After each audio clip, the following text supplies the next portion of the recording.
Estamos aqui reunidos hoje para tratar de mais um assunto, né, no nosso ciclo de palestras aqui do Colégio Vitória. Hoje a gente vai falar sobre um assunto, eu já vou compartilhar a tela aqui do...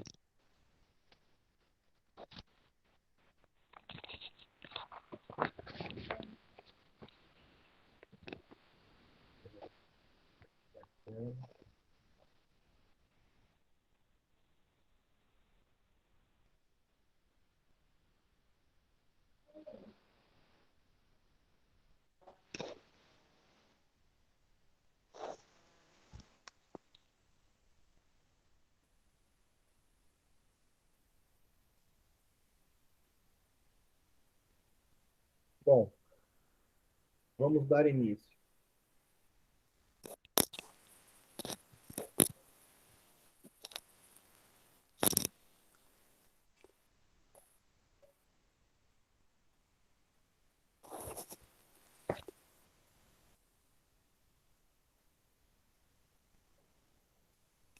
Nós vamos falar sobre reflexões, fazer algumas reflexões sobre o sofrimento, vamos tratar da chamada anatomia oculta, né?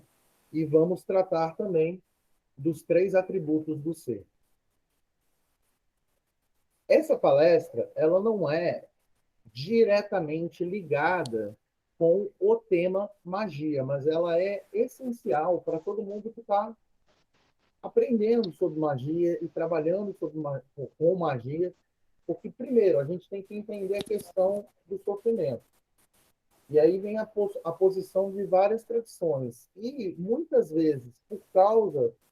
Quando eu digo sofrimento, tá? Vamos dizer aqui enfermidades, acidentes, coisas que nós damos uma interpretação, pô, que coisa ruim que aconteceu comigo. Por enquanto, não vamos entrar no mérito se é de fato ruim ou não. Mas a visão iniciática, ela joga luz sobre alguns pontos do porquê que a gente sofre e que, por incrível que pareça, esse sofrimento desempenha um papel essencial na vida de todo mundo, porque é ele que nos impulsiona para a evolução. Nós tratamos desse assunto lá atrás, na palestra, na última live, quando nós falamos dos 7 princípios herméticos, que eu citei rapidamente, falei que não ia entrar no assunto, mas tinha a questão das 3 leis de Newton como exemplo, né, dos princípios do 3 também, né? Então, por exemplo, a questão da inércia. Se a gente não aplica força algo para um objeto se movimentar, ou se ele estiver em movimento para ele parar, a lei da inércia diz que a gente tende a permanecer na inércia, seja de movimento ou seja de repouso. Então, o que, que acontece? O sofrimento ele tem uma ação porque ele aplica uma força sobre aquele indivíduo e faz com que ele saia da inércia para poder, digamos assim, evoluir, né? Então, nós vamos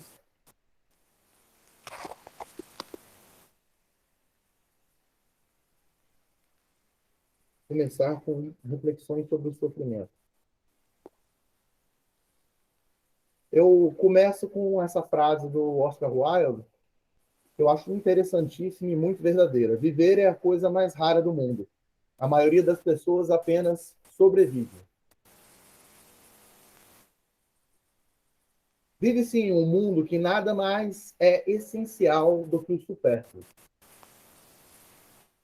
Nesse mesmo mundo impera doenças da alma, como a depressão, o estresse e a ansiedade. Fazendo uma supersimplificação, pode-se definir resumidamente a depressão, o estresse e a ansiedade como distúrbios relacionados ao passado, ao presente e ao futuro, respectivamente. A depressão teria a ver com frustrações, tristezas e arrependimentos com relação a um passado que não foi do jeito que a gente gostaria que ele tivesse sido. O estresse tem a ver com o ritmo frenético do presente, com a falta de tempo, de dinheiro, de amor, muito trabalho, muitos compromissos, muitas responsabilidades e pouca paz. A ansiedade tem a ver com expectativas com relação ao futuro. É aquele medo de que o futuro não seja do jeito que a gente gostaria que ele fosse. Além disso, então, além dessas questões que eu citei, que eu questão de destacar com relação ao sofrimento, né, com essas doenças, digamos assim, da modernidade ou da pós-modernidade, né, eu vi que, além disso, a pobreza, as enfermidades, os conflitos, as fatalidades e acidentes, ou seja, o sofrimento, né, contribui para intensificar esse ciclo vicioso que se perpetua o desequilíbrio interior do ser. Então, coisas externas estão sempre gerando esse ciclo vicioso em que a pessoa acaba se sentindo como se num perpétuo sofrer.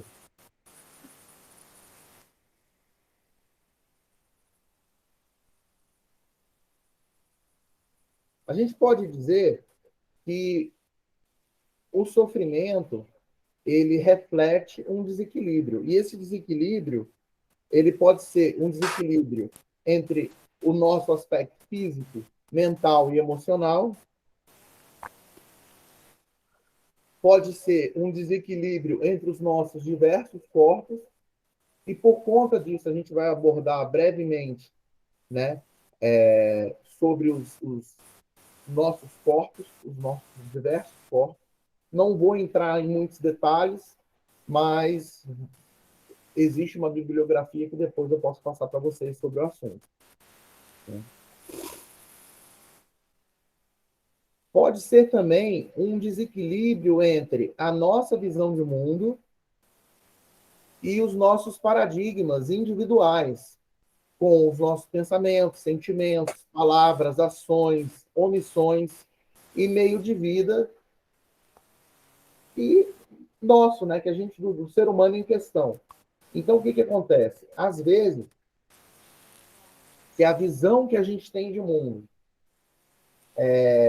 for meio dissociada da minha forma de ser para com o mundo, isso é reflexo na minha forma de pensar, na minha forma de sentir, né? Nas minhas palavras, nas minhas ações, nas minhas omissões e no meu meio de viver. Então, se há uma incoerência entre essa visão de mundo, entre as nossas crenças, né, e a nossa forma de agir, praticamente, né, resumindo em uma palavra, isso é um desequilíbrio e isso gera o sofrimento. Vamos dar um exemplo. Você se considera uma pessoa boa, só que ninguém é perfeito. Então você tem uma visão sua, digamos assim, que você é humilde. Mas digamos, se na prática você não buscar exercer essa humildade que você acredita ter e que você acha importante, por exemplo, humildade, você acha que humildade é uma qualidade que se deve ter. Então, se você já tem essa crença pessoal que humildade é uma qualidade que as pessoas devem ter, e se você não procura ser humilde nas suas atitudes, nos seus pensamentos, sentimentos, palavras e por aí vai, isso gera como se houvesse uma dissintonia entre a sua maneira de pensar e sua maneira de agir. Isso ocasionalmente leva ao sofrimento. Aqui vem um quarto ponto, um desequilíbrio entre os desejos, impulsos e as vontades desregradas da personalidade, que é o ego carnal e o corpo dos desejos, dos anseios da individualidade, o espírito, e a verdadeira vontade e amor divinos do Deus que habita no interior de cada ser humano. Alma. Então, o que acontece? Se, de uma forma ou de outra, a sua personalidade, vou usar uma terminologia que a gente vai ver mais lá na frente da psicologia transcendental. Digamos assim, se a sua personalidade, que é o seu ego agora, não está em sintonia de alguma forma com a sua individualidade, que é um conjunto de personalidades que você teve ao longo, né, das suas vidas e tudo mais, né? E se isso não está em sintonia com os, o Deus que habita dentro do seu ser, com a sua verdadeira vontade e com o amor divino, isso gera um desequilíbrio. Gerando um desequilíbrio, acarreta o sofrimento.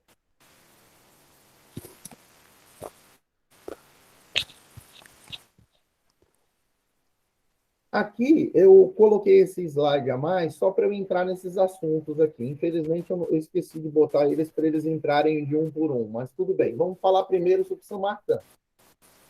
São Martin, que ele é o pai do que a gente chama nós chamamos de martinismo, né? Apesar do martinismo ter sido hoje o martinismo de hoje, ele sofreu uma influência muito mais da figura de Papi, que é o Dr. Gerard Dantoso, do que necessariamente de Louis-Claude Saint-Martin, que agrega, além de conceitos e ideias de Saint-Martin, mais um conjunto de conceitos e ideias de outros pensadores e de outros praticantes das artes mágicas.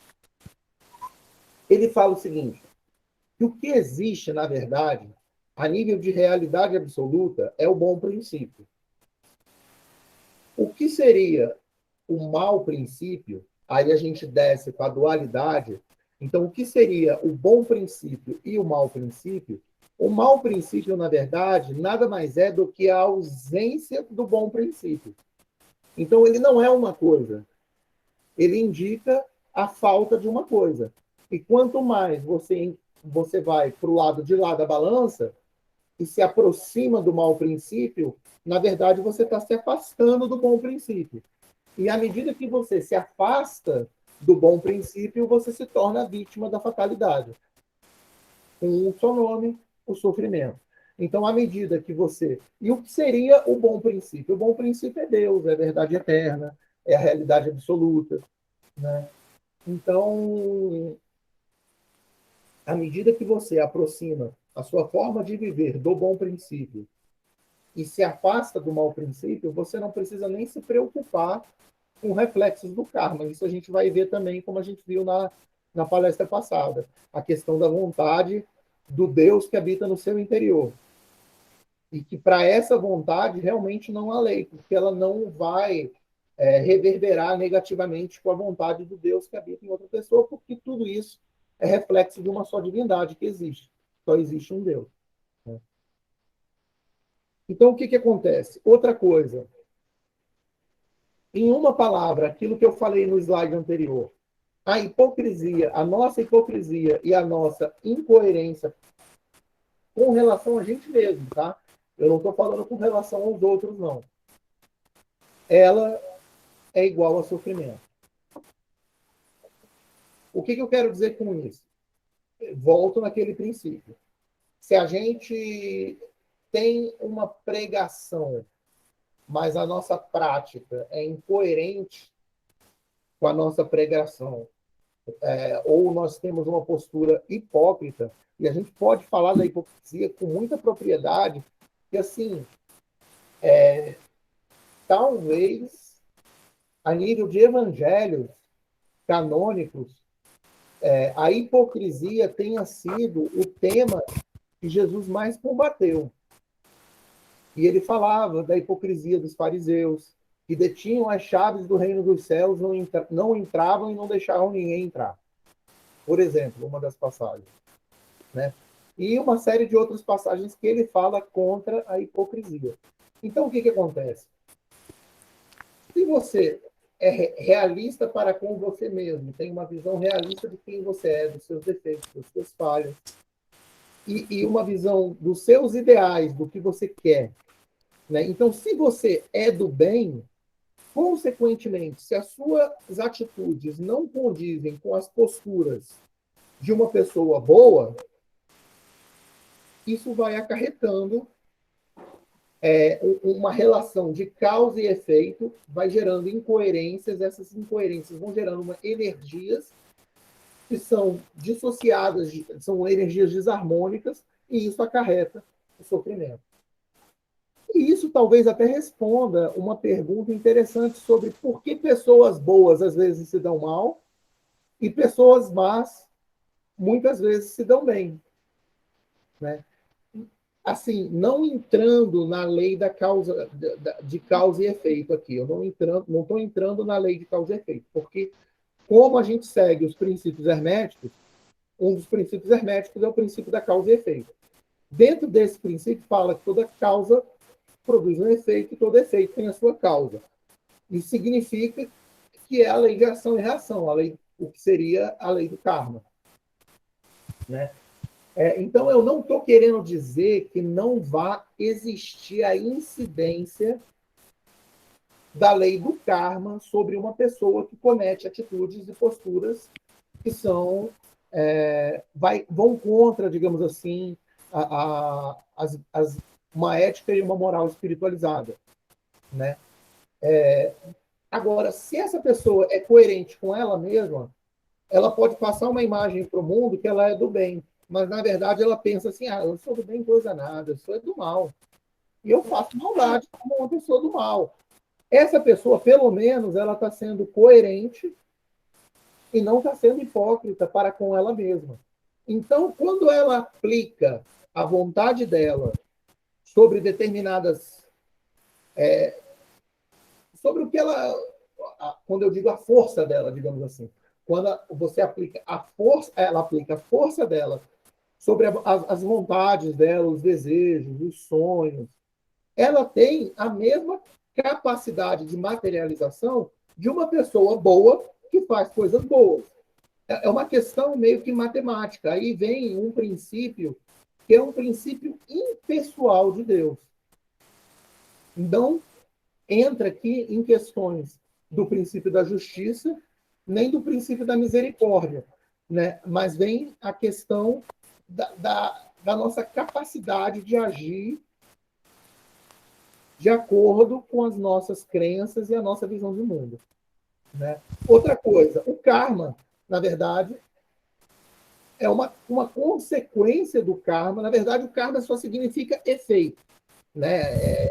É uma reação, né? Mas ele leva ao sofrimento, mas o objetivo dele não é o sofrimento. Algumas pessoas percebem só o sofrimento, mas o objetivo, na verdade, é o aprendizado. E eu falo isso aqui: o sofrimento é, na verdade, uma forma de purificação que nos impulsiona a evolução e a realização.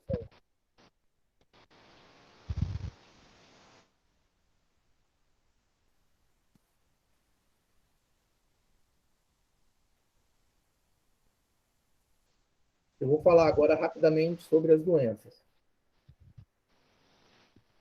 Bom, a nível do cristianismo mais genérico, né, a gente tem a visão cristã mais tradicional, é que tudo que acontece para que se manifeste a glória de Deus. Então, mesmo as coisas negativas que acontecem na nossa vida, no sentido espiritual, de alguma forma, isso é para que se manifeste a glória de Deus. Isso é para que Deus seja glorificado através das nossas posturas, das nossas atitudes e da vida que a gente leva, né? Segundo o espiritismo kardecista, eu achei uma definição muito interessante, que eles classificam as doenças espirituais como autoinduzidas, que são um desequilíbrio vibratório ou autoobsessão, as doenças compartilhadas, como vampirismo e obsessão, e as doenças chamadas kármicas, que são consequências de atos viciosos dessa vida ou de vidas passadas.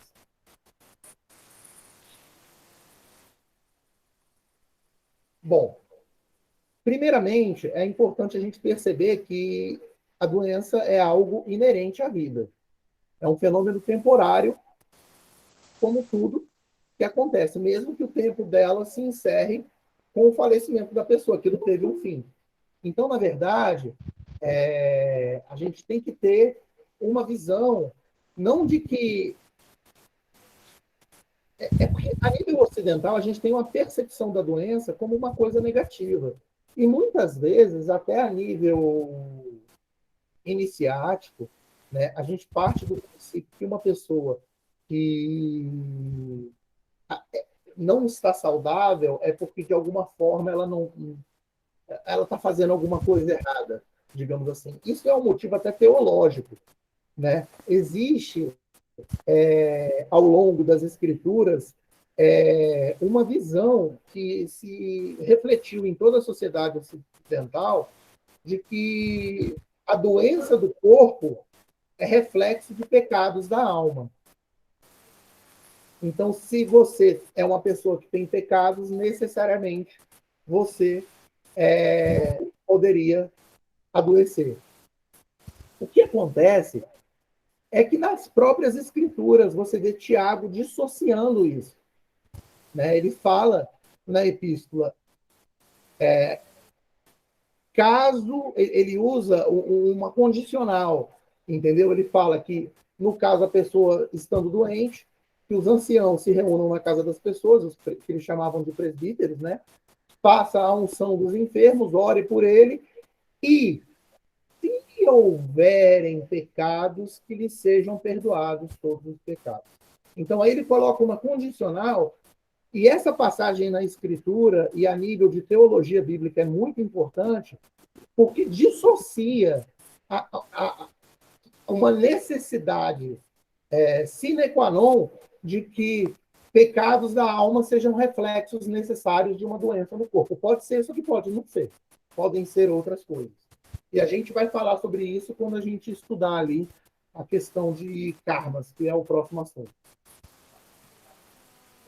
Então, estar doente é somente uma fase natural da vida e é uma oportunidade única de construir uma base mais sólida para a nossa própria felicidade. O espírito corajoso deve desafiar a doença e combatê-la. E aí eu citei essa passagem: da doença surge a mente que busca o caminho. Bom, daí Sanku Ikeda diz também, isso é um religioso mais da linha do budismo, né? Da linha das tradições orientais, de um modo geral. Se sua condição de vida permanece saudável através da prática da fé, nunca irá ser tragado pela doença. Nunca irá cair em dolorosa agonia devido à doença. Ao invés disso, através deste mal, irá encontrar seu verdadeiro eu e a sua felicidade absoluta se solidificará. Então, aqui ele coloca um dos grandes segredos que é inerente à própria forma como Deus criou o universo, e essa criação se manifestou através do princípio da ação e da reação. Dentre vários princípios, esse é um dos princípios. Então, ao acontecer uma coisa negativa, se você tem uma postura mais, digamos assim, aberta, mais resiliente, talvez você possa encontrar, através da enfermidade, né, você mesmo, e solidificar a sua fé, entendeu? E encontrar a felicidade e ver que ela independe necessariamente do seu estado físico ou sua condição. É um dom, né? E por ser um dom, ele é indiscriminadamente disponível a todas as pessoas. É só a pessoa ter capacidade de acessar essa felicidade.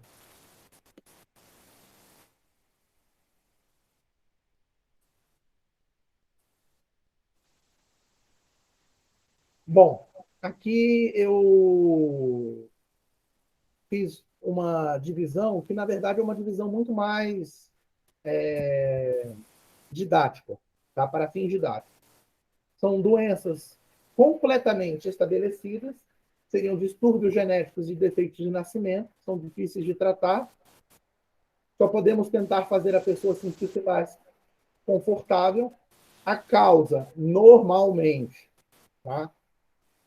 Outras vidas, mas aqui como eu falei, isso aqui é uma coisa mais didática, tá? Não é 100%, não. Existem exceções, né?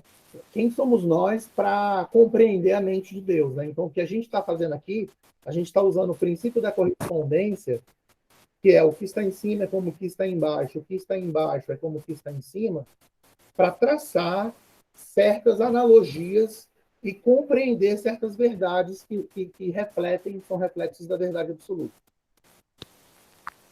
Então, doenças que surgem de outras circunstâncias, desequilíbrios no corpo que surgem devido ao ambiente, poluição, germes, e doenças seriam doenças imaginárias, que são doenças psicossomáticas e doenças causadas por forças nocivas. Preste atenção que esse termo imaginário não tem a ver que a pessoa está imaginando, não, né? Mas tem a ver com questões que não são relacionadas diretamente ao plano físico.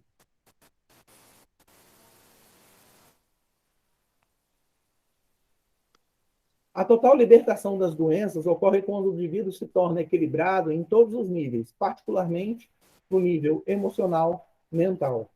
Existem 3 emoções ou atitudes perturbadoras principais que impedem a saúde perfeita.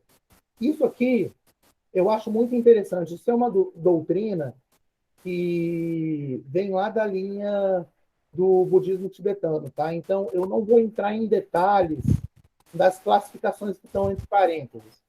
Então, quais são essas atitudes perturbadoras que impedem a saúde perfeita?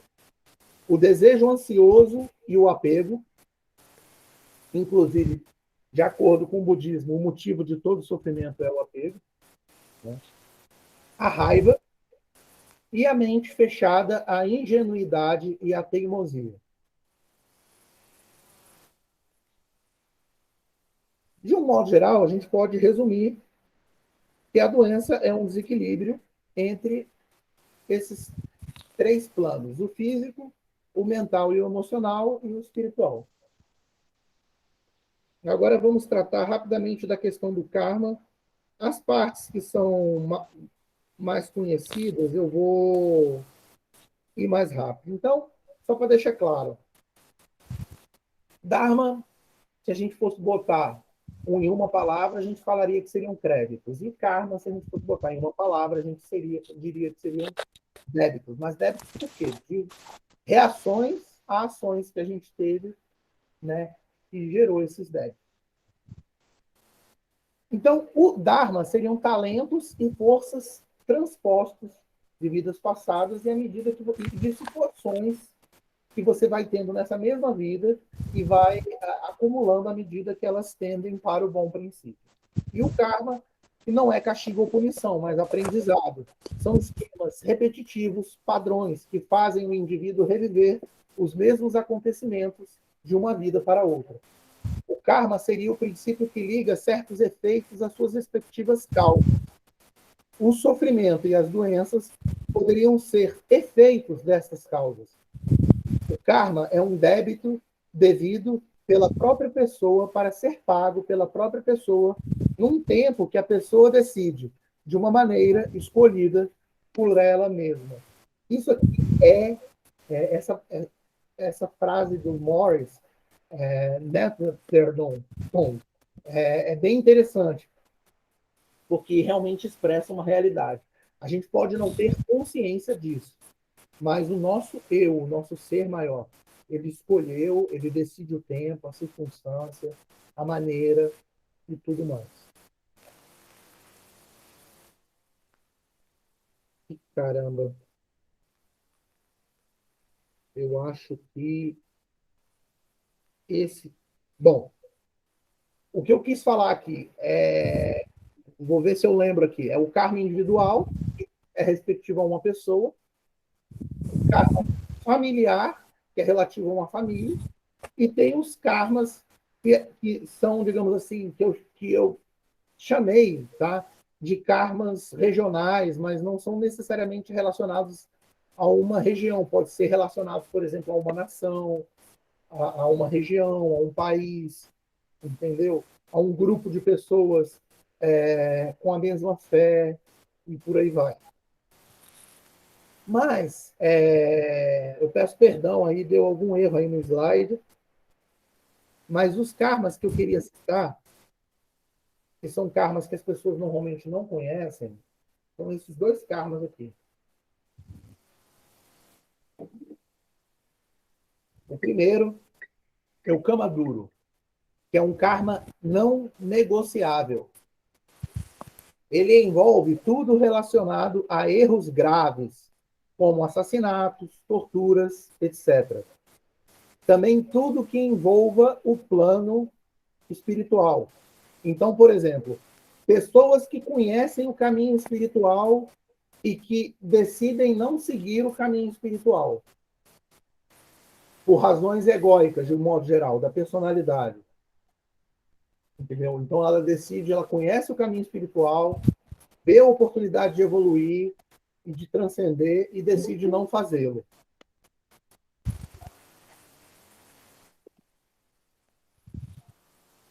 Então, essa pessoa, ela fica suscetível a esse karma duro. É interessante notar que é um karma que, a nível físico, é para atitudes extremas, né?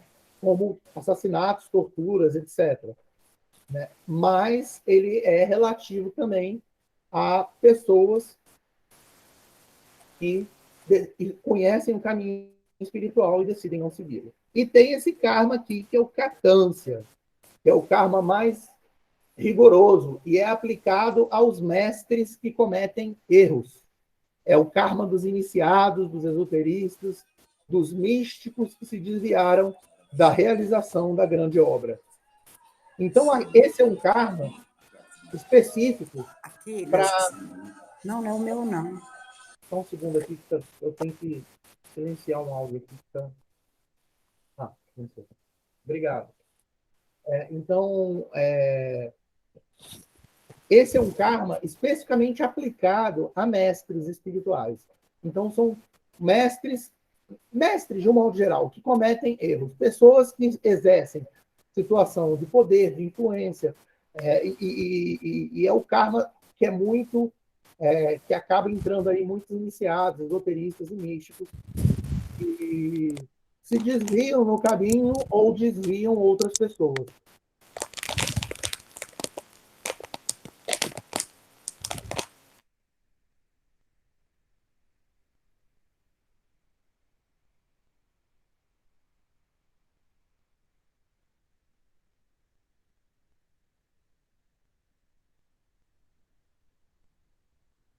Vamos falar agora rapidamente sobre purificação e evolução. Bom, apesar de todas essas coisas aí que eu falei, né, sobre sofrimento, sobre enfermidades, né, a questão do karma e tudo mais, a gente tem que lembrar, é essencial saber que se pode encarar o sofrimento como algo positivo também, porque o sofrimento torna-se um aprendizado. Eu já falei isso, mas eu achei essencial voltar a citar esse ponto. Por quê? Porque por intermédio do sofrimento, o ser humano conhece seus limites e muitas vezes aprende a superá-los, tornando-se melhor. O sofrimento também é uma forma de externarmos tudo de ruim que guardamos dentro de nós. Então, às vezes, certos processos nossos, certos traumas, certas coisas que nós não trabalhamos, independente do nível, se é mais no plano mental, ou emocional, ou mesmo espiritual, né? O sofrimento é uma forma de trazer para o consciente processos que muitas vezes estão no inconsciente. E isso é essencial até por causa do processo de cura, né? O primeiro passo no processo de cura é você se conscientizar das causas que levaram à enfermidade, né? Você passar do princípio, né, de fazer uma autoanálise e em que eu, com as minhas posturas, atitudes, contribuir, direto ou indiretamente, para a existência dessa enfermidade que eu permito que aconteça no meu corpo, mesmo que meu eu consciente não queira que isso aconteça, né? O sofrimento nos ensina a ter simpatia e empatia pelo próximo, pois é algo que podemos com facilidade nos relacionar. Tem um irmão que levantou a mão. Irmão, pode falar, irmão Marcos Alves. Manda ver.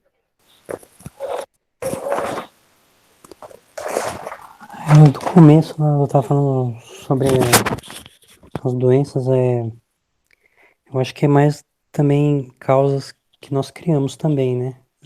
Esse lado esotérico, nessa interpretação, né? Eu estava vendo uma moça falando que é bom almoçar sem a TV ligada, né? Porque lá tem impressões, né? Nossa, tragédias e tal, e a gente se alimenta, e aquilo que está passando na TV, aquelas impressões, parece que entra junto com o alimento. Eu ouvi uma vez isso. Tem E toda a se for uma razão. A impressão gente, ruim, pode gerar doenças, né? isso Aí é tem uma aquela. coisa que é um dos maus, digamos assim, da modernidade, né? Esse lance da televisão. Muitas vezes a televisão é, é, ficou no lugar do que antigamente era aquelas conversas que a família se reunia no jantar, ou se reunia para ler um livro, ou se reunia até para ouvir uma rádio, entendeu? Mas se reunia. E hoje em dia, com a tecnologia e uma série de coisas, as pessoas acabaram se dissociando, né? E eu digo que eu mesmo cometo isso, mesmo sabendo que não faz bem, né? Mas às vezes é o único tempo que eu tenho. Por exemplo, eu tenho que almoçar e assistir o jornal para saber o que está acontecendo no mundo. Pelo menos ter uma Sim, noção do que está acontecendo em volta de nós. E é só realmente, não deixar a emoção influenciar, né? O que tá passando ali, tocar, é, né? né, Aquele você, princípio da água benta também, né? Quando você mentaliza coisa positiva, ora, depois bebe água, aquilo acho que influencia também, né? É claro, quase o mesmo princípio, né? Então, com entendi. certeza, com certeza. Bom, voltando aqui. O sofrimento é a semente da sabedoria. O sofrimento é, na verdade, mais uma vez eu coloco isso, uma forma de purificação que nos impulsiona à evolução e à realização.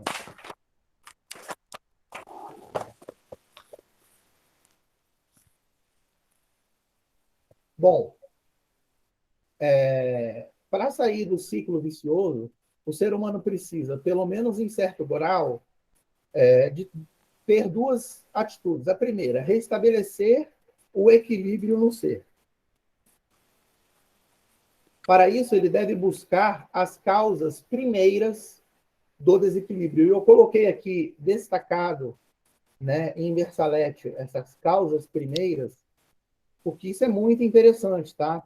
Então, assim, muitas pessoas com doenças, com enfermidades de maior gravidade, como câncer, ou outras doenças, como, por exemplo, hepatite, e doenças que têm um grau de seriedade maior e tem a possibilidade da pessoa se curar ou não, ou da pessoa se curar e, de repente, voltar a ter a doença, que é a recidiva, que se chama, né?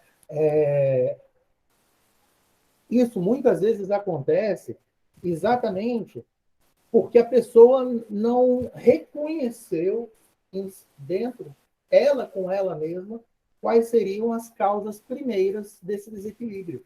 E aí ele volta a se manifestar.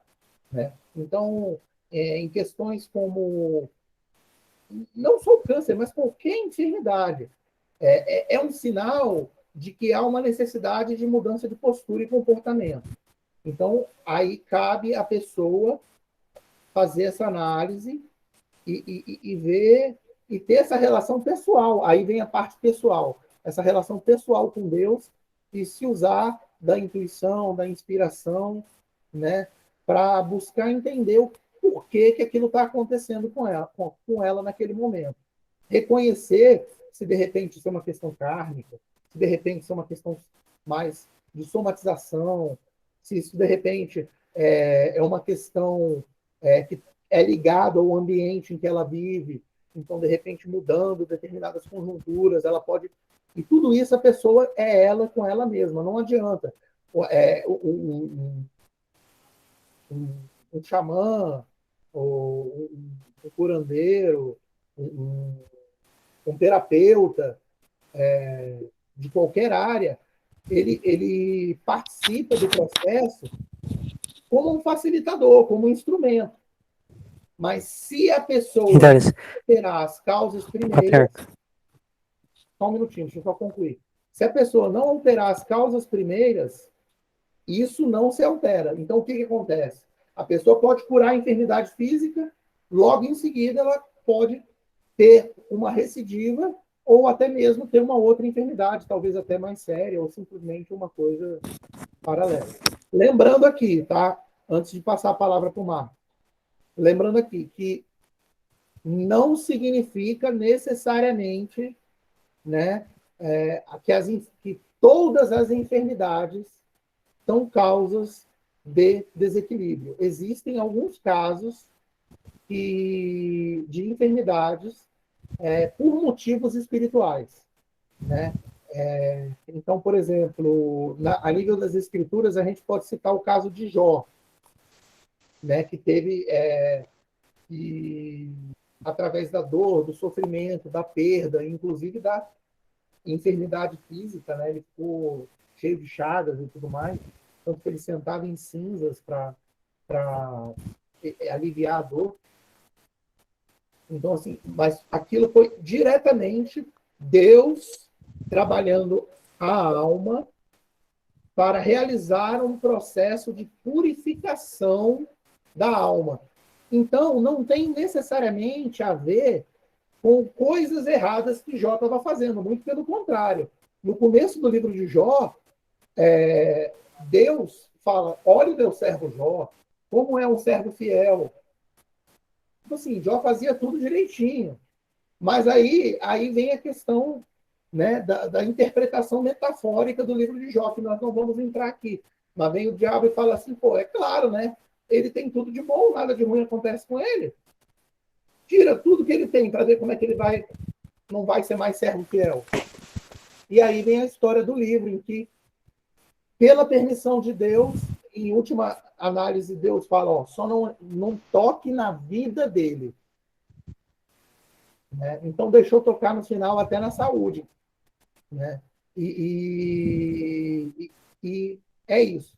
Então, só terminando de ler aqui para poder passar a palavra para o Marcos, a gente acredita que se deve aliar as medicinas tradicionais com as terapias holísticas para a saúde integral, utilizando novas técnicas e procedimentos de tradições do Oriente e do Ocidente, sendo técnicas de tradições antigas como técnicas recentes, para complementar, né, o tratamento, ter um tratamento mais holístico mesmo da pessoa em questão. Porque aí a pessoa, além de ser tratada na medicina convencional, ela, paralelamente a isso, na medicina, nas terapias, né, nessas terapias holísticas, orientais, transcendentais e por aí vai, e outras técnicas, tantas que existem, né, a pessoa pode entrar em contato com essas causas primeiras.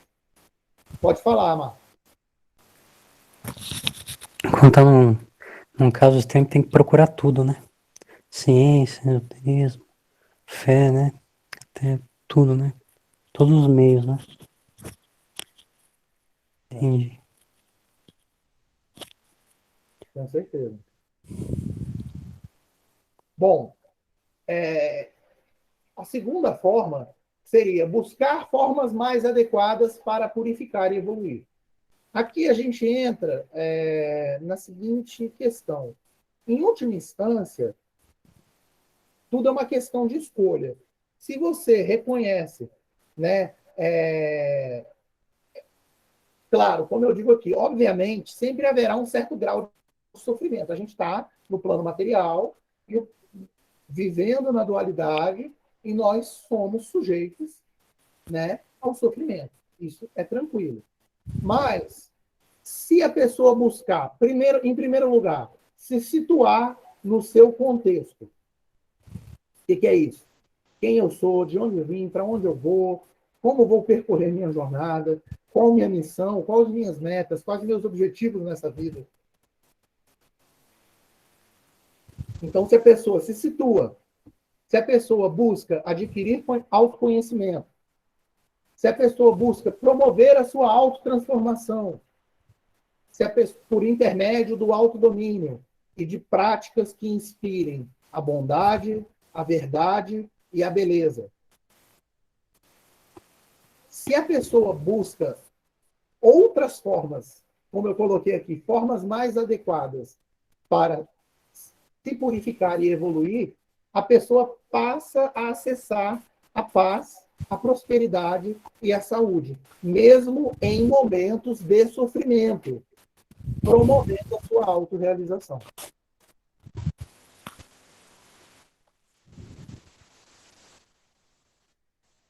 E aqui eu coloquei mais ou menos um ciclo, que seria um ciclo virtuoso, né?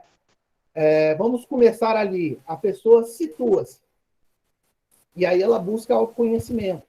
E esse autoconhecimento gera autotransformação. E essa autotransformação aumenta o seu autodomínio, né? E, ao mesmo tempo, ela busca estabelecer ou restabelecer o equilíbrio dela mesma. Então, e isso vai, né? Aonde você começa, você tem esse ciclo virtuoso que leva à autorrealização.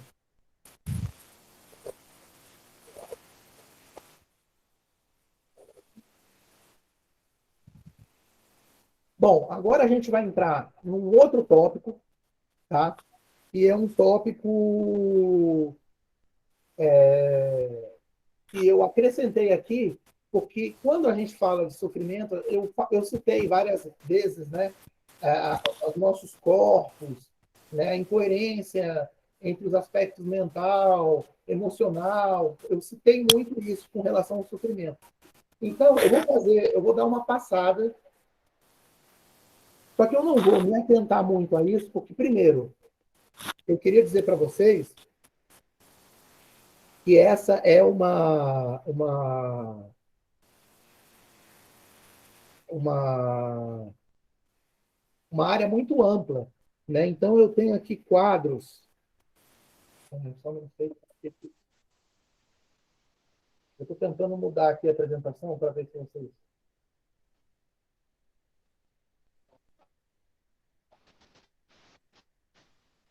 Ah, é porque eu estou fazendo a apresentação. Tá. Depois eu mostro para vocês. Quando eu terminar. Entrou. Eu quero mostrar para vocês isso aqui. Ó. Esse aqui é um exemplo do chamado Adam Kadmon. Tá? Eu vou botar isso aqui bem aqui no cantinho para vocês darem uma olhada. Isso aqui faz parte da chamada anatomia oculta do ser humano, né? Nessa representação, que é uma representação que, apesar de parecer complexa, vocês vão ver que é uma das representações mais simples que tem, você tem a figura do ser humano e as colunas, né, seriam aqui relacionado muito mais às questões das esferas, né, da Cabala e a árvore da vida. Mas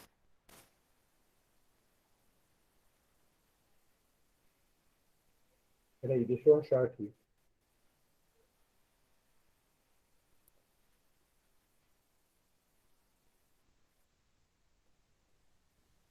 Esse é um exemplo de um quadro. Deixa eu tentar tirar aqui da tela. Não dá. Mas para vocês verem, é um quadro mais complexo de anatomia oculta. Para você estudar ele, você tem que ir nele assim, ó, partezinha por parte, entendeu? E ir estudando cada ponto, cada significado, e fazer as correlações das esferas, o caminho. Então, aqui tem correlações maçônicas, correlações Rosa-Cruzes, correlações cabalísticas, correlações astrológicas. Tem uma série de correlações.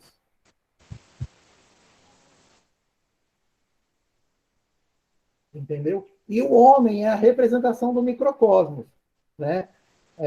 E é um reflexo do que há no macrocosmos. Então, você compreendendo o microcosmos, automaticamente você compreende o macrocosmos. E é por isso que a frase, né, de Tales de Mileto, dita por Sócrates, escrita por Platão e escrita também no portal de Delfos. Conhece a ti mesmo, pois assim conhecerás o universo e os deuses.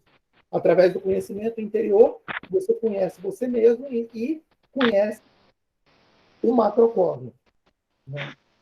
Eu quero só pegar aqui e pegar isso aqui. Isso aqui é uma outra anatomia oculta. Então, você vê aqui, tem aspectos ligados ao alfabeto hebraico, aspectos ligados à árvore da vida, aos epirotes.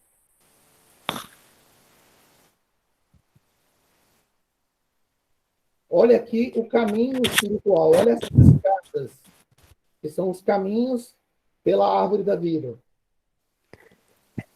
Essa anatomia oculta não é mais. Então, só para mostrar para vocês que essa parte de anatomia oculta, ela é muito ampla e envolve várias ciências e várias tradições.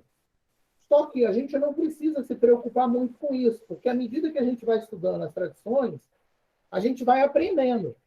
E à medida que a gente vai aprendendo,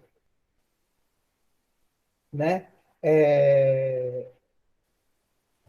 a gente vai depois, quando a gente conhece mais. Então, assim, é muito mais difícil você olhar para esse quadro sem ter estudado nada e tentar entender tudo, do que à medida que você vai estudando, você vai olhando para esses quadros. Ah, agora eu compreendo isso. Ah, agora eu compreendo aquilo. Nessa parte que a gente vai tratar apenas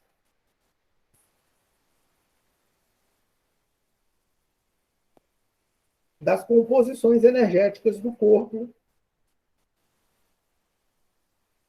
as composições, os corpos do ser humano, né, digamos assim, falando em uma palavra só.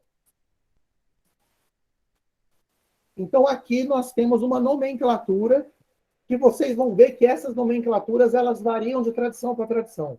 Então, também não se preocupem com isso, porque de acordo com a tradição, as pessoas vão falar uma linguagem e aí a tradição que você segue, você vai seguir a linguagem daquela tradição. Um exemplo disso é que Paracelso designava os mesmos corpos com outros nomes.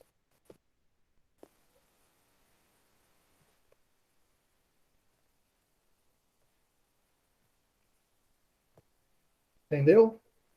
Então, resumidamente, nós temos o corpo físico, o corpo etérico ou vital, o corpo astral, o corpo dos desejos, o corpo mental, o corpo causal, a consciência e o íntimo.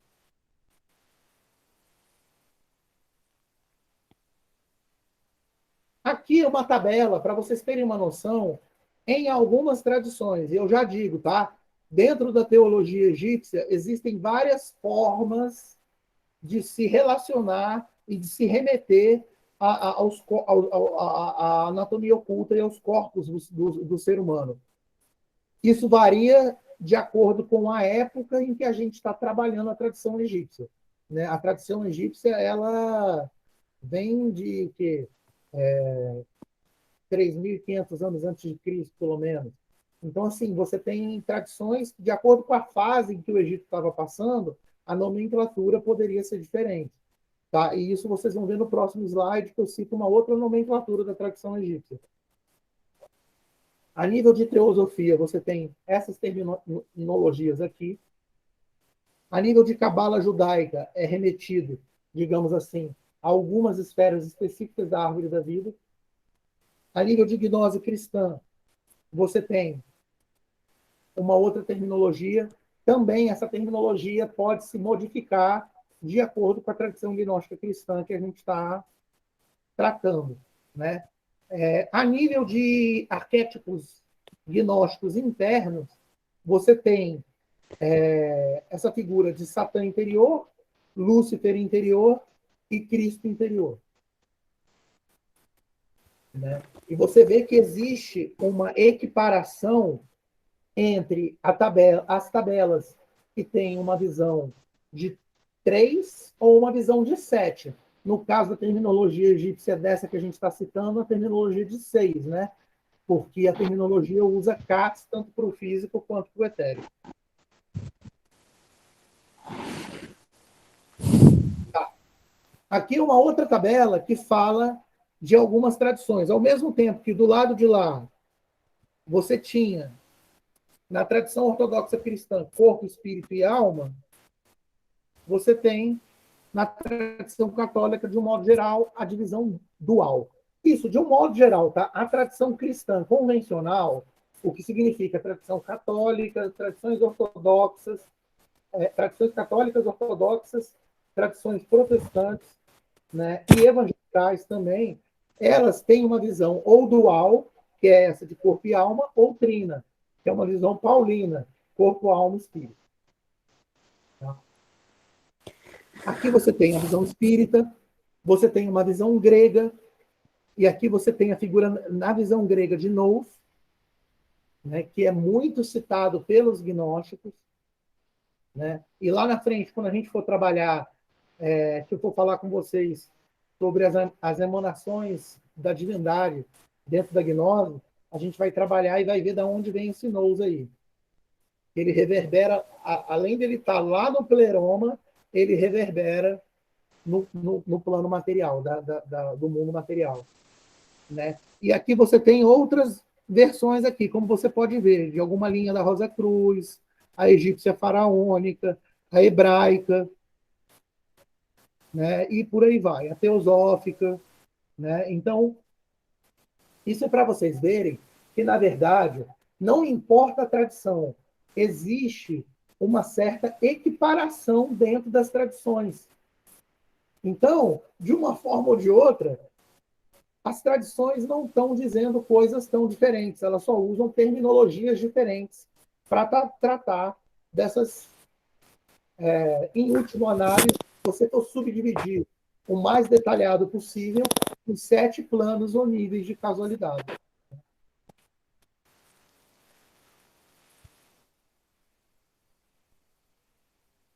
Aqui é só uma representação dos 7 chakras e, respectivamente, os 7 planos.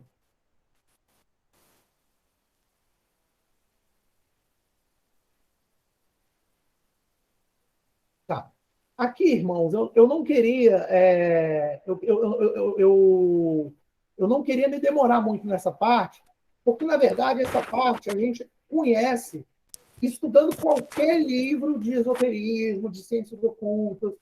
Né? Eu posso até indicar para vocês, caso vocês tenham interesse, alguns livros muito bons que falam sobre essa questão dos planos e tudo mais.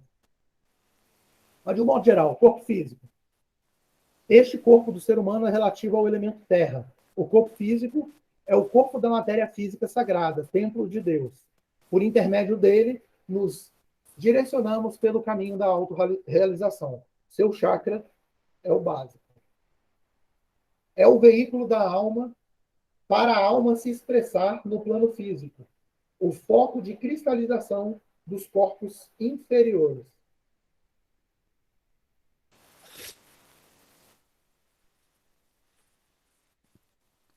Corpo etérico ou corpo da memória. O objetivo principal deste corpo é dar à alma do indivíduo o poder de criar, iluminar e transformar. Este é um corpo introvertido, receptivo, relativo ao reino mineral.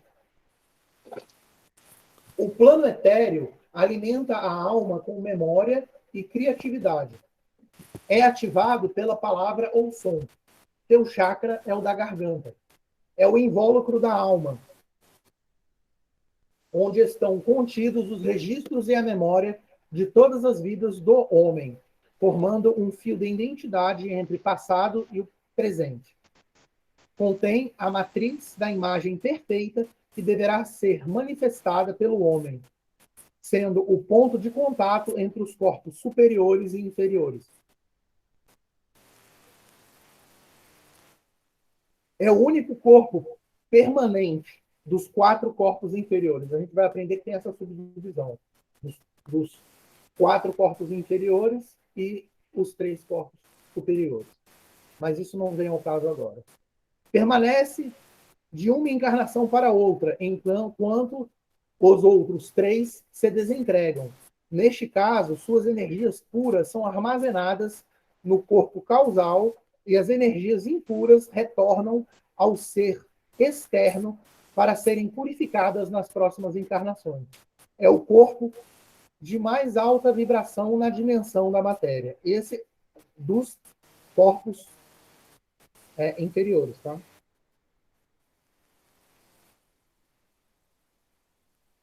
Corpo astral ou emocional. É o corpo dos desejos, do medo, da vontade, do sentimento. Relaciona-se ao elemento água. Este é o grande imã que atrai tudo o que se pensa. É o corpo emocional que, com o poder do plexo solar, molda e imprime os nossos pensamentos em nossa aura. Assim, aquilo que estiver em nossa aura será atraído para se manifestar em nossa vida. E aqui está o porquê que eu cito essas pequenas passagens, né, sobre cada um dos corpos. E lá no começo da palestra eu falei sobre o sofrimento e as enfermidades, né? Não só isso também, eu citei também acidentes e tudo mais. O chakra que ativa este corpo é o plexo solar. Tem aparência dinâmica, com capacidade de expansão e movimento, multicor, variável de acordo com a emoção que estiver sendo manifestada. Destina-se a ser o veículo de expressão para os desejos e sentimentos do eu sou no homem.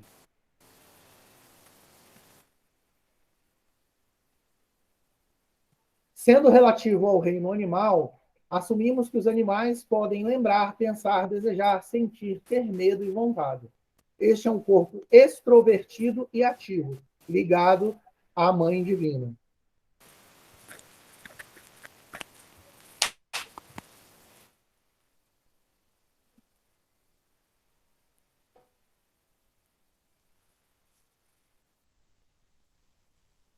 É relativo ao elemento ar.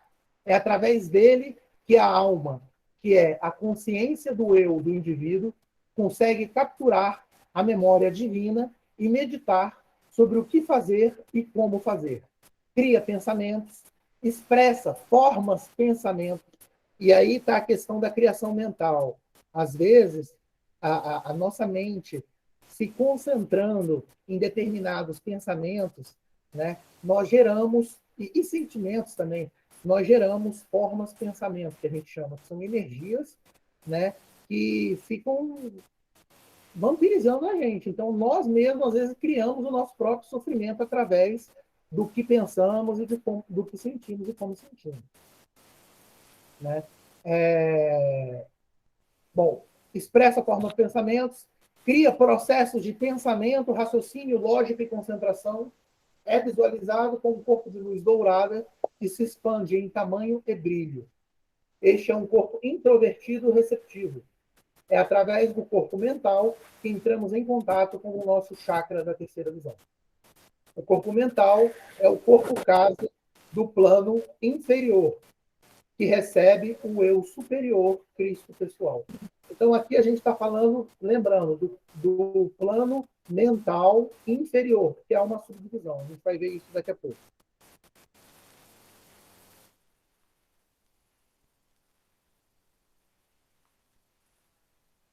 Bom, os distintos 7 corpos dessa anatomia oculta, eles se interligam, influenciando-se e afetando-se mutuamente. Isso significa que pensamentos, sentimentos, palavras, ações, omissões, ligados a cada um desses corpos, reverbera em todos os outros corpos. Caso sejam bons, justos e belos, reverberam positivamente. Caso sejam ruins, injustos e feios, reverberam negativamente, gerando desequilíbrio primeiramente no corpo de origem, mas posteriormente em todos os corpos. Consequentemente, quando ocorre desequilíbrio de um dos 4 corpos acima citados, os outros ressentem, ocorrendo então uma desarmonia, o que pode acarretar males que conhecemos como pobreza, enfermidades, conflitos, fatalidades e acidentes. Enquanto a saúde do corpo, onde primeiro ocorreu o desequilíbrio, não for totalmente restabelecida, não haverá o radical processo de cura. Ou seja, todo o conjunto permanecerá doente, com exceção dos corpos mais sutis, a consciência e o espírito, pois estes somente influenciam. E agora, para terminar, eu queria mostrar essa figura aqui.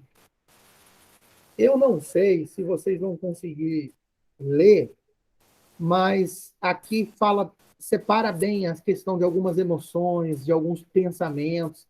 Então, assim, logo depois, no corpo astral, né, que é o corpo das emoções, tem uma série de emoções, de um lado positivas, do outro negativas, entendeu? No plano mental, tem uma série de pensamentos, né, a nível de inteligência e tudo mais. Aí tem o plano mental superior, que vem a questão da vontade, que trabalha com a força, com a fé, entendeu? Com a determinação, mas ao mesmo tempo tem aspectos negativos, como o orgulho, o egoísmo, o poder, né? E mais para cima nós temos o que seria Budi, que seria um banco de dados, e o espírito ou o íntimo, né? Aí depende da tradição.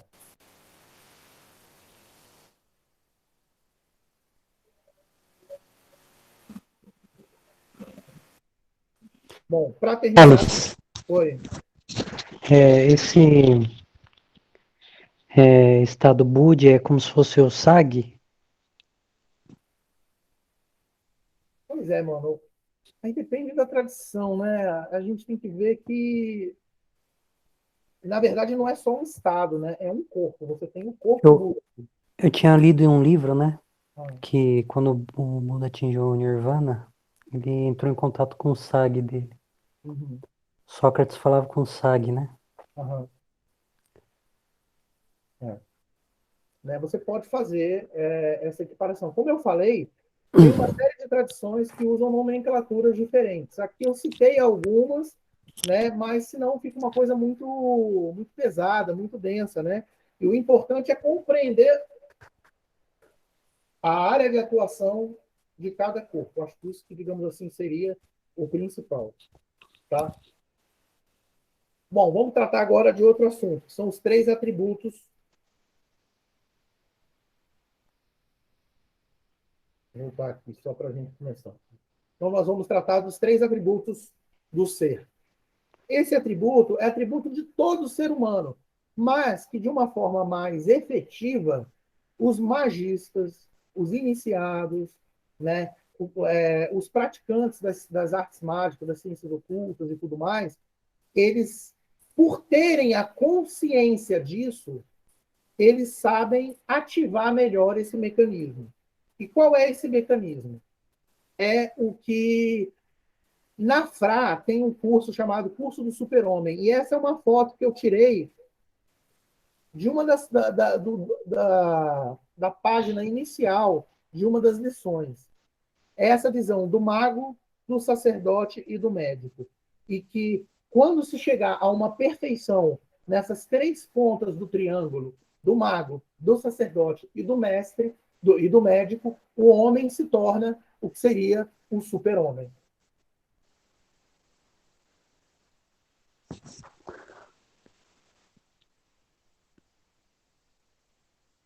Tá. Qual é a relação, digamos assim, aqui eu peço perdão, a apresentação foi ao contrário, então eu já vou colocar tudo aqui para a gente poder ver.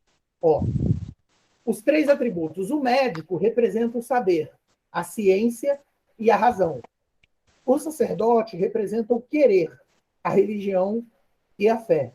O mago representa o realizar, a filosofia pragmática e prática. E isso se transforma como se fosse numa engrenagem, né? E que fica se retroalimentando, em que quanto mais você sabe, mais você quer, Quanto mais você quer, mais você realiza. Quanto mais você realiza, mais você quer. Quanto mais você realiza, mais você sabe. E aí gera um círculo virtuoso. E, ao mesmo tempo, é um processo que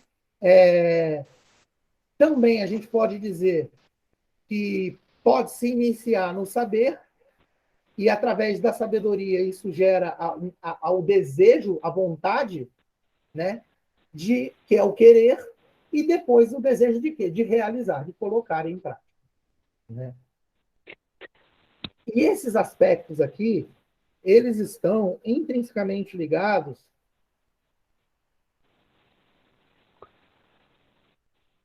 né? Só lendo aqui para vocês. O ser humano, utilizando-se desses três atributos, deve se reeducar e se autoedificar nos três mundos, para poder almejar a autorrealização. O saber conduz à superação, dirige o querer e maneja a realização.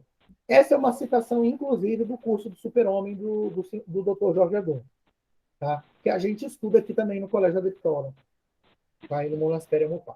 De um modo geral, a gente coloca que esses atributos, esse saber, esse querer e esse realizar, ele se manifesta nos três planos. Então, vamos pensar assim. No mundo físico, o objetivo seria o quê? A saúde e o equilíbrio físico. Isso se dá através de uma alimentação adequada, de uma atividade física e de submeter os sentidos à vontade.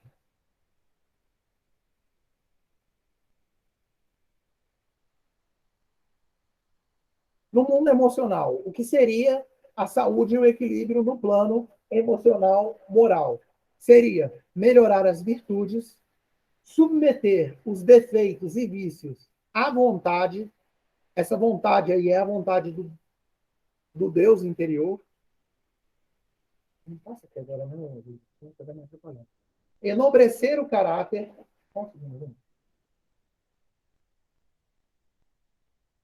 Amar a justiça, a bondade e a beleza. Então, aqui a gente citou alguns pontos que levam a uma evolução em cada um desses mundos. E no plano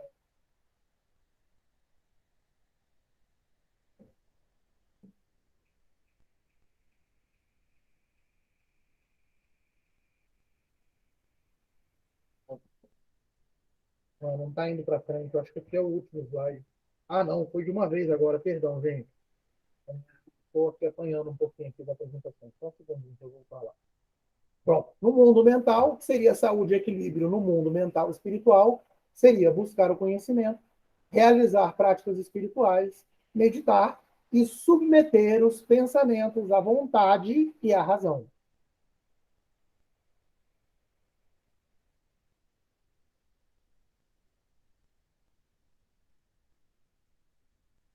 Bom, em termos de apresentação, é isso. Eu vou abrir agora para nós podermos conversar.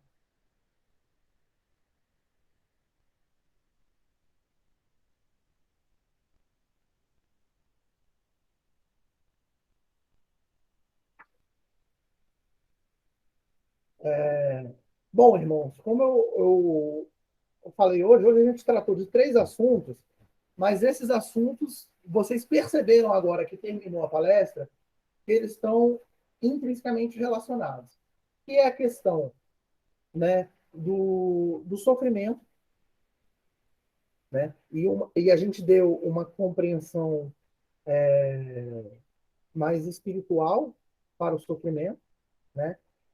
Falamos, então, dessa anatomia oculta do ser humano, mostramos apenas uma parte relativa aos 7 corpos do ser humano, e não tratamos também todos os corpos em detalhes, fomos até o mental inferior, que são os que causam os principais efeitos, digamos assim, sobre o ser, né? E a retroalimentação desses 4 corpos em constante atividade, né? E isso, depois nós vimos a importância desse equilíbrio, na questão de você trabalhar os 3 atributos do ser humano, né? Que é o saber, o querer e o realizar, de um modo geral, resumidamente, que são os aspectos do sacerdote, do médico e do mágico. Se alguém quiser fazer alguma pergunta, fiquem à vontade.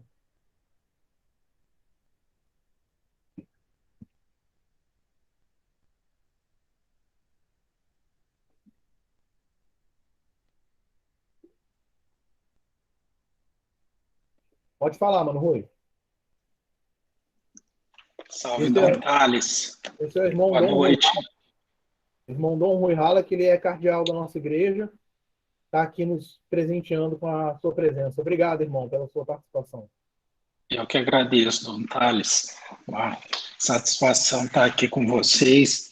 Eu perdi o comecinho da palestra, mas consegui aproveitar bastante. É muito interessante essa temática. Eu acho que você lembra do nosso período na LPC, que teve toda aquela discussão que o irmão Gilberto falava sobre a questão, o verdadeiro maçom não adoece, e tinha todo o pessoal brincando, pô, como não? O cara tá gripado, outro dia falou que tá doente, depois tá gripado. Mas eu lembro que você tinha feito toda uma consideração na época, tentando voltar um pouco a conversa para entender, mas o que ele quer dizer com não adoece? O que é a doença? E eu vi que hoje você trabalhou um pouco isso, por um caminho um pouco diferente, mas você trabalhou. Eu acho que é um tema interessantíssimo, né? Especialmente nesse momento que o mundo passa por essa pandemia, né? Que a gente acaba sentindo como se fosse uma doença do planeta, né? Retomando aquele conceito do Gaia, né? Do planeta vivo. E isso é um karma Parece que mundial, tá? Só te interrompendo, a gente pode dizer que o Covid seria poderia ser caracterizado como uma espécie de karma a nível mundial, algo que as atitudes de toda a humanidade como um todo, ao longo de toda a sua história, chegou no momento que houve essa reação, digamos assim, de Gaia, né? Mas continua, mano. Aí o que eu queria era um pouco a sua opinião, porque muita gente compara esse período com o período da peste negra, da Idade Média, que naturalmente, em termos de percentuais, foi muito pior, porque exterminou um terço da população do mundo na época, né?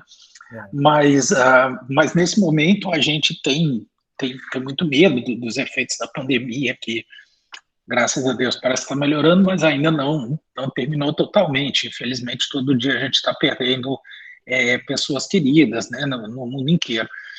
Eu queria perguntar o que você pensa, porque assim, muita gente brinca, na Idade Média, quando acabou a peste negra, se seguiu um momento de sofreguidão, de orgias, porque muita gente falou, bom, já que o mundo pode acabar a qualquer momento, então a gente tem que partir para o hedonismo e aproveitar a vida sem pensar em freios morais e nada. Então muita gente brinca, pô, vai ter isso de novo, não sei o quê. Mas assim, mas, falando mais sério, você pensa que o mundo, de alguma forma, aprendeu alguma lição do ponto de vista espiritual com esse momento do Covid? Você acha que vai ter uma busca maior das pessoas pela espiritualidade após o Covid? Ou você acha que pode ser o contrário, que as pessoas podem entrar nessa de, já que o mundo pode acabar a qualquer hora mesmo, não vale a pena a gente preocupar com isso, o negócio é viver o agora, viver os sentidos, o carnal e a sensualidade, enfim, e a vida terrena e a carne e esquecer o espiritual. Você tem essa preocupação? O que você acha que vai acontecer? Pois é, mano, você abordou vários pontos aí que eu gostaria de dividir em partes. Uma questão é a questão do momento, essa questão específica da pandemia, que é um reflexo de um período espiritual que a gente está passando, que é um assunto. Outra questão seria, digamos assim, resumidamente, tá? Se eu esquecer alguma coisa, você me avisa. Outra questão seria, digamos assim, qual deveria ser a postura de nós, enquanto seres humanos, né, diante desse enfrentamento, né? E se a gente está aprendendo uma lição ou não. Então, só me lembra desses 3 pontos, tá, mano? Que eu não estou escrevendo aqui em lugar nenhum. Então, eu vou tentar responder o primeiro. O primeiro ponto, com relação ao contexto, né, a nossa conjuntura, né, a conjuntura atual, né, da humanidade. A gente tem que lembrar que, primeiro, passando alguns dados históricos dentro da espiritualidade. Lá no começo do século XX, eu não vou dizer o ano ao certo, mas por volta lá da década de 20, coisa e tal, chegou a figura, né, de Aleister Crowley, que publicou, de acordo com ele, não foi ele que escreveu, ele fez um ritual mágico, né? Não é bem uma psicografia, tá? É um pouco diferente. Foi através de um ritual mágico, mas houve esse processo que equivale ao processo mediúnico, mas teve toda uma ritualística e tudo mais. E aí ele escreveu esse livro da lei e uma série de outros textos escritos que inaugurou, digamos assim, o chamado novo Eon, o Eon de Horus, ou Era de Aquário, que, na verdade, foi muito comemorado também, né, com o movimento hippie na década de 70. Mas se você for analisar do ponto de vista dos cálculos astrológicos, o novo Eon, ele começou mesmo há uma questão de 3 ou 4 anos atrás. Eu vou ser sincero, tá? Eu não me lembro da data, mas no ano eu, inclusive, dei a palestra falando sobre isso. Né? Falei assim, agora nós estamos começando, isso foi há cerca de 3, 4 anos atrás, eu não sei se o Marcelo está aí, mas eu acho que o Marcelo estava na palestra, que eu falei, nós estamos entrando agora efetivamente no Eon de Horus, né? E os primeiros 34 anos, 35 anos, serão anos de profundas modificações, né? A expectativa, mano, é terror e pânico, entendeu? Em vários níveis pelo mundo todo. Mas por quê? Né? Para um processo de purificação e aperfeiçoamento da humanidade para que ela possa, de fato, estar preparada para daqui a 30 anos assumir, né? Entrar de vez nos aspectos mais positivos do ponto de vista astrológico, né? Das várias fases que o Eon de Horus vai proporcionar. Então, no primeiro momento, o Eon de Horus é um Eon que vai apresentar uma série de dificuldades, uma série de desafios, sob a ótica de Saturno. Então, é onde as máscaras caem, entendeu? Então, muita coisa vem à tona. Então, Saturno, cara, Saturno é Saturno. Tanto que a galera da tradição costuma chamar, né, grande demiurgo Saturno. Né? Tá. Pode falar, Marco. Peraí. Entrando num gancho aí, eu vi um texto falando exatamente sobre isso aí. Ele está falando sobre a carta do tarô que mostra esse momento, é o juízo, né? Que tem um anjo, né? Em cima, a carta do tarô, tem um anjo, ele tá com uma trombeta, o sopro de Deus, né? Ele toca, e o sopro de Deus ressuscita os mortos, né? Os mortos são a consciência do homem, né? Que vem através do sofrimento, que é essa palestra de hoje. Aí faz o homem tomar o conhecimento, né? Consciência de si mesmo, né? Aí aquele buscar a negócio que eu falei. espiritualidade. O sofrimento é como se fosse uma força que é aplicada sobre o indivíduo para tirar ele da inércia. Entendeu? Então, na verdade, o mecanismo é esse. É tirar da inércia, impulsionar o ser humano para a evolução. Entendeu? Então, Entendi. assim, em uma palavra seria isso. Então, esse momento atual, voltando à primeira parte da resposta do Rui, é um momento realmente em que a gente tem que se preparar, é um momento que a gente tem que buscar, né, não perder a fé, não perder a confiança, não perder a esperança, entendeu? Manter-se conectado com o que é bom, com o que é belo, com o que é justo, entendeu? Né? Porque a bondade, a justiça e a beleza são os pilares básicos que refletem a própria divindade, entendeu? Então, assim, é um momento de esperança, mas é um momento também de cautela, né? Um momento em que a gente tem que pensar bem sobre investimentos, e uma série de outras coisas em que se relacionam a todos os aspectos da vida, porque a influência de Saturno está sobre o planeta. É uma influência planetária. Então, todas as pessoas do planeta Terra estão, durante 30 anos, sob a influência direta de Saturno, passando por Saturno. Tá? Então, essa é a primeira questão. Né? Agora, eu acho que isso é uma coisa boa, Mano Rui. Eu acho que isso.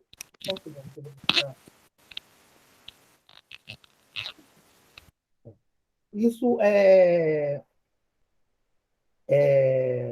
na verdade, a gente chamaria nas tradições como na tradição principalmente evangelical dos evangelhos, tá? No termo dos evangelhos, não estou falando de evangélicos, não, dos evangelhos canônicos, né? Como o chamado princípio das dores, né? Então, agora eu não acredito num apocalipse do ponto de vista que as tradições e o próprio Apocalipse, se você for ler o Apocalipse dentro do princípio que eu sempre falo, todas as escrituras sagradas têm 4 níveis de leitura e interpretação do texto: o sentido literal, o sentido metafórico, o sentido reto e o sentido secreto. Entendeu? Então, a gente lendo o Apocalipse através dessa percepção, apesar que, do ponto de vista teológico, exegético, ele é sobre um acontecimento que já tinha passado. E foi o quê? Foi a destruição do templo, né? Foi a destruição de Jerusalém pelos romanos e todas as maldades que ocorreram na chamada Guerra dos Judeus. Né? O patriarca, Oi. eu tinha visto também um outro texto ali do Neville Goddard, né? Que ele explica essa parte aí do simbolismo, né? Que fala que o Apocalipse na verdade, o Armagedon está dentro do homem, né? Essa batalha. Que tem que lutar contra o medo da dúvida, senão a fé não vem à tona, né? Essa batalha interna. A gente Então tem não que é lembrar que tudo se representa no plano interior e isso. tem uma correspondência no plano exterior. Entendeu? Agora, o que eu estou tentando fazer, eu não estou querendo dizer que vai ser fim de mundo, nada disso, tá, gente? Só estou falando que nós estamos passando por um momento de modificações, né, de mudanças, e são para a evolução da humanidade, só isso. E que nós vamos estar sobre a influência de Saturno nos próximos, agora, 30 anos, mais ou menos. Tá? A segunda parte da pergunta era o que mesmo, Rui? Desculpa, estava com o microfone mudo. No fundo, Dom Tales, mistura um pouco, mas a ideia era um pouco essa, se a sua percepção no sentido de se é positiva ou negativa, otimista ou pessimista, do que esse momento do corona vai trazer para o mundo em termos de afinamento, apuramento da espiritualidade, ou se seria o contrário, se isso faria com que as pessoas ficassem ainda mais longe da espiritualidade. Mano, eu sou um homem de fé, né? Então, por ser um homem de fé, automaticamente eu tenho fé e tenho esperança que, independente do que acontece, tudo acontece para que se manifeste a glória de Deus. E que todos os seres, todas as criaturas, por mais que se desviaram, um dia vão retornar ao Pai através do processo de reintegração de toda a criação no seio do Criador. Então, eu acredito nisso. Isso é um pressuposto que eu tenho enquanto praticante de uma espiritualidade que é altamente, apesar de ser primordial, ela envolve todas as tradições, mas as tradições, na verdade, dizem a mesma coisa. entendeu? Então eu acho que essa mudança e esses sofrimentos, essas coisas todas têm que ser encarados como oportunidade de mudança, como oportunidade. É aquele negócio, você usa da pedra, pode fazer dela um degrau, você está entendendo? Então, aqui cabe também, o coronavírus especificamente, a gente pode colocar aí como uma reação a uma ação da humanidade. Não vamos entrar em detalhes aqui, mas é uma reação, né? É uma atitude, né, do planeta que, de alguma forma, nós estamos tendo que conviver com isso, né? Vamos usar isso como uma oportunidade para crescer, para evoluir. Eu acredito que a gente não pode se descuidar, como você falou na época da peste negra, muitos falaram assim, vamos, já que o mundo está acabando, é terror e pânico, agora tudo será permitido. Tipo, hoje tudo será permitido, entendeu? E aí as pessoas esquecem que existem algumas diferenças aí, a gente já falou sobre isso, né? De fazer a verdadeira vontade do Deus no seu interior, de fazer as nossas desejos e vontades desregrados, da nossa personalidade, do nosso ego carnal, né? E por aí vai, né? Então seria isso. E por último, só lembrando, você fez uma observação boa. Essa parte dessa palestra, a parte que falava sobre doença, vem de uma outra palestra que eu ministrei lá, exatamente para acabar com esses negócios, né? Achando que a pessoa, por ser iniciada, não pode ficar doente, né? E aí, lá naquela loja maçônica que a gente participava, eu elaborei toda uma pesquisa, né? E foi um trabalho, na época também foi um trabalho de grau, né? Eu estava, como você sabe, estava repetindo um grau, e aí eu decidi fazer um trabalho com um nível de complexidade um pouco mais profundo mesmo para contribuir com o aperfeiçoamento dos irmãos, né? E é isso.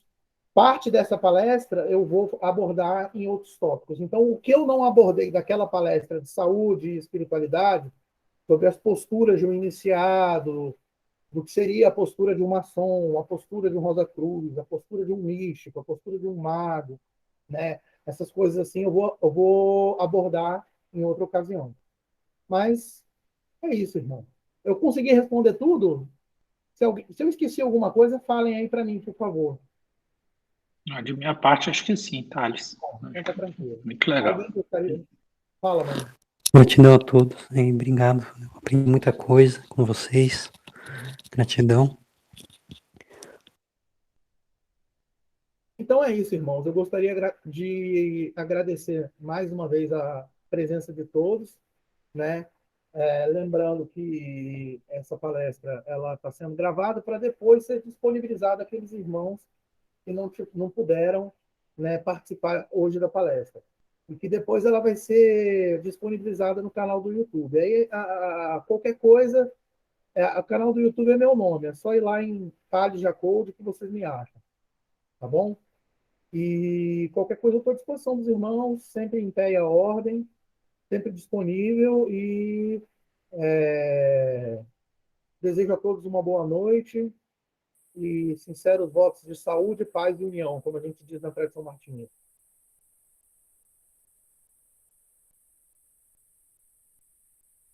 Desejo uma boa noite a todos e até a próxima. Boa noite, Thales. Gratidão. Boa noite, Dom Thales. Boa noite a todos. Boa noite, obrigado, Thales. Boa noite, irmão.